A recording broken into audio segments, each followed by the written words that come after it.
Hi friends, మీకు ఈ video నచ్చితే లైక్ చేయండి, సబ్స్క్రైబ్ చేయండి. విక్కీ దగ్గరికి పాలు తీసుకొని వచ్చి తీసుకోండి పాలు అని చెప్పేసి తన షర్టు మీద వేసేస్తూ ఉంటుంది.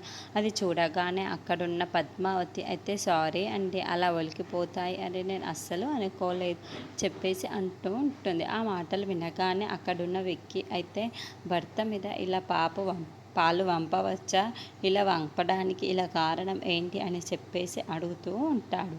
అయినా ఇలా పంపడానికి నీకు ఎంత ధైర్యం అని చెప్పేసి అంటూ ఉంటాడు.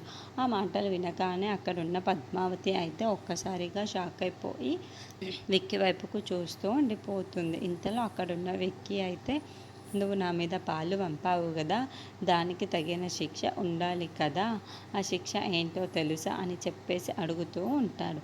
ఆ మాటలు వినగానే అక్కడున్న పద్మావతి అయితే తెలియదు అని చెప్పేసి అంటూ ఉంటుంది.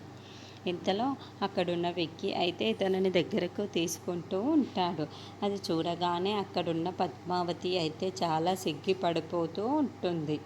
ఇంతలో అక్కడున్న విక్కీ అయితే నీకు మరి శిక్ష విధించాలి కదా, అందుకే ఈ శిక్ష అని చెప్పేసి తనని ఎత్తుక్కుంటూ మంచం దగ్గరికి అయితే తీసుకొని వెళ్తూ ఉంటాడు.